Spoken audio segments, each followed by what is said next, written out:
Muy bienvenidos a esta reflexión del Evangelio del domingo 16 de agosto de 2015. Vamos a tratar de hacer una reflexión en continuidad con los evangelios que hemos oído las semanas anteriores y sobre todo que nos lleve a gustar cada vez más las profundidades y la riqueza de la Eucaristía que celebramos en la Iglesia, porque de eso se trata también este Evangelio. Capítulo 6 de San Juan, versículos 51 a 58. Dicen lo siguiente: Yo soy el pan vivo bajado del cielo. Si uno come de este pan, vivirá para siempre, y el pan que yo le voy a dar es mi carne para la vida del mundo. Discutían entre sí los judíos, diciendo: ¿Cómo puede éste darnos a comer su carne? Jesús les dijo: en verdad os digo, que si no coméis la carne del Hijo del Hombre y no bebéis su sangre, no tenéis vida en vosotros. El que come mi carne y bebe mi sangre tiene vida eterna, y yo le resucitaré el último día. Porque mi carne es verdadera comida y mi sangre verdadera bebida. El que come mi carne y bebe mi sangre permanece en mí y yo en él. Lo mismo que el Padre que vive me ha enviado, y yo vivo por el Padre, también el que me coma vivirá por mí. Este es el pan bajado del cielo, no como aquel que comieron vuestros antepasados y murieron. El que coma este pan vivirá para siempre. Estoy seguro, queridos amigos de esta página web de la diócesis de Facatativá, que compartimos el mismo entusiasmo por estas frases del Evangelio y también que queremos mirarlas en el mismo realismo que simplemente resplandece en las expresiones que acabamos de oír. Volvemos al final del Evangelio leído al tema del maná. Este es el verdadero pan que baja del cielo, este es el que da la vida al mundo. Pero para eso, otra vez los judíos han puesto el motivo por el cual nuestro Señor Jesucristo desarrolla su explicación. Si recuerdan, frente a la enseñanza que acaba de dar de que su carne es alimento dado para la vida del mundo, ellos murmuran y dicen: ¿cómo puede éste darnos a comer su carne? Jesús, antes de permitirles que digan otra cosa que seguramente los va a complicar, les responde: les aseguro, esta vez con seguridad, con solemnidad, les asegura: mi carne es verdadera comida y mi sangre es verdadera bebida. Pero además de eso les dice que el que come esta carne vivirá en él, así como él vive por este alimento dentro del que lo come. De tal manera que se establece entre Jesús y los que comulgan, entre el Señor y aquellos que reciben el alimento de la Eucaristía, una mutua presencia interior. Jesús en mí y yo en Jesús, Jesús en el Padre y el Padre en Jesús, de tal manera que el que comulga, que el que recibe el cuerpo santísimo de nuestro Señor Jesucristo, el que bebe su sangre, ese tiene vida eterna, porque comienza a compartir la vida eterna de Dios, aquella que el Padre tiene en el Hijo y el Hijo en el Padre, pero que además, recibiendo nosotros al Hijo, tenemos nosotros en el Hijo, y por supuesto que Él nos contiene a nosotros, ya no podemos decir que Él tiene en nosotros, pero esta es la vida.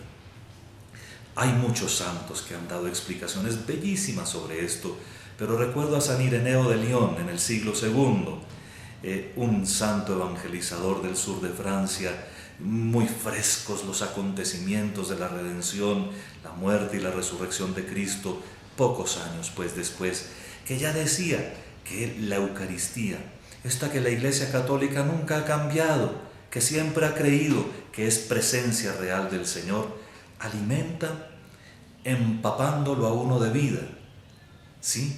Porque Él es vida, Él tiene la vida del Padre, Él vive en el Padre y el Padre en Él.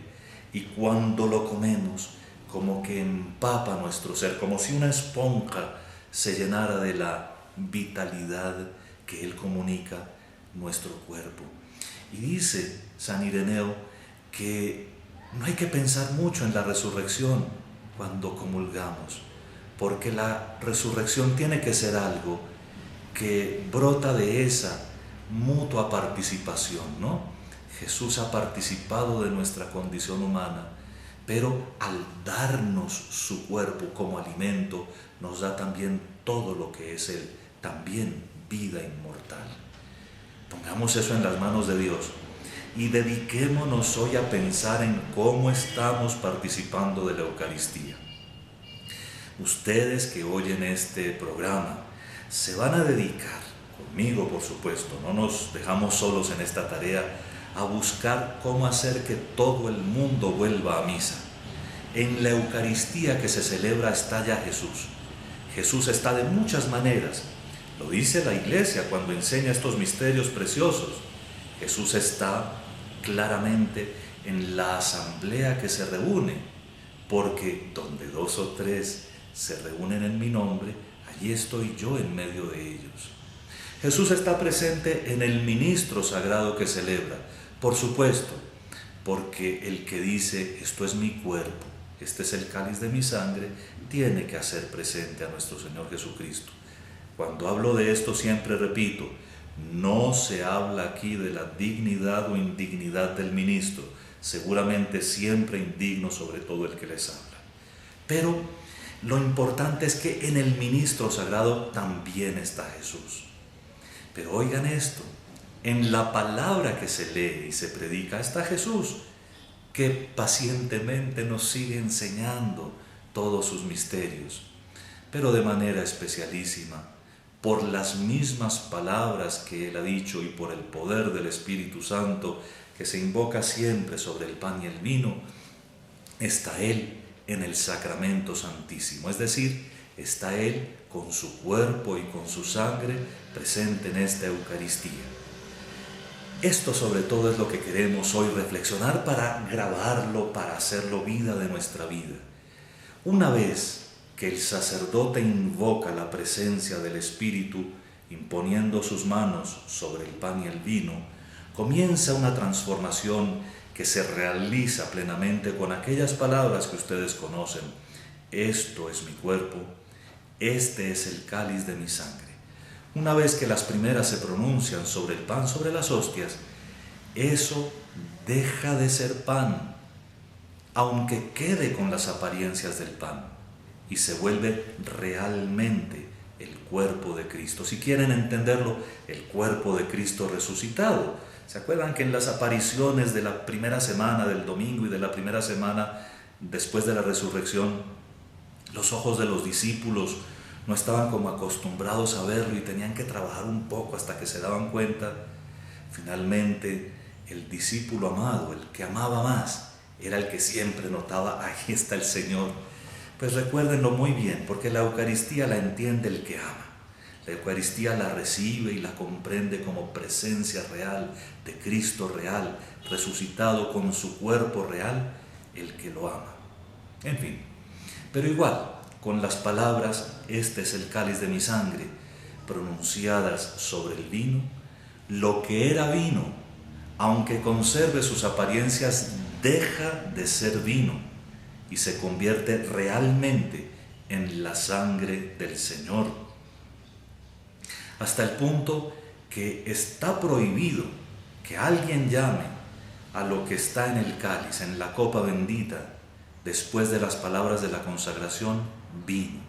Hay tanta gente tan banal que no entiende nada, que dice que el sacerdote toma vinito todos los días y no ponen atención siquiera un minuto a la gravedad de lo que dicen, porque es la sangre del Señor, la sangre del Señor. En fin, cuando vemos esto, cuando vemos lo prodigioso de esto, de este intercambio, de esta transformación, Entonces entendemos cómo el Señor había pensado todo maravillosamente, cómo hasta la cena de la Pascua había sido prevista en función de la última cena que dio paso a nuestra Eucaristía, y cómo los discípulos, a quienes les fue exigido varias veces dejar todo, dejar padre, madre, mujer e hijos y muchas otras cosas para estar con Jesús, para dedicarle a Jesús todo el tiempo, eran claramente los fundadores de esta iglesia, en la cual los ministros sagrados, de una manera parecida a ellos, renunciamos a muchas otras cosas para dedicarnos solo a Jesús. En fin, no nos hace eso más importantes, nos hace sus servidores, para que ustedes tengan la Eucaristía, para que ustedes la vivan y la disfruten y sea su alimento.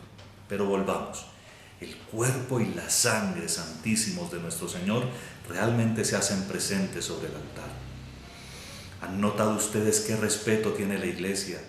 Cómo no se deja ni un solo residuo, ni del cuerpo santísimo, ni de la sangre preciosísima de Jesús en los recipientes, en la patena o en el cáliz que consagramos. Y cómo el cuerpo del Señor, las hostias consagradas, el cuerpo santísimo de Cristo que se ha consagrado, que se ha llevado al altar, se pone luego en el sagrario con dos objetivos simples como esto: que los enfermitos de la parroquia puedan también comulgar y que los fieles puedan venir a adorarlo. En fin, esa presencia de Jesús no pasa porque pase la Eucaristía, por el amor de Dios, si es que lo que hace Dios es permanente. Nuestro Señor transforma realmente el pan en su cuerpo, el vino en su sangre, sin devoluciones, de tal manera que verdaderamente delante del sagrario nos podemos y nos debemos arrodillar, y a Jesús en el sagrario debemos hablarle con ternura, contarle nuestras cosas y muchas veces quizá también suplicarle con insistencia de fe lo que necesitamos, por ejemplo, nuestra conversión. Hay momentos en los cuales nos da el Señor la gracia de comprender cosas de profundidad, como por ejemplo que no nos salvamos sin su ayuda, y es delante de Jesús sacramentado, delante de quien más tenemos que clamar: Señor, sálvame. Señor, tú puedes hacer conmigo lo que yo no puedo, lo que yo con mis esfuerzos no he logrado, lo que yo quisiera tanto pero no alcanzo. Eso lo puedes hacer tú. Y aquí estoy. En fin, tantas cosas bellas que podríamos decir de la Eucaristía, y en este momento de reflexión quisiéramos transmitir, pero queden ustedes con la admiración de lo que ha ocurrido. El cuerpo del Señor es verdadera comida, su sangre es verdadera bebida, y alimentan de verdad al ser humano, alimentan de verdad a quien tiene fe, porque el creyente solo vive de la Eucaristía, y la Iglesia vive de la Eucaristía.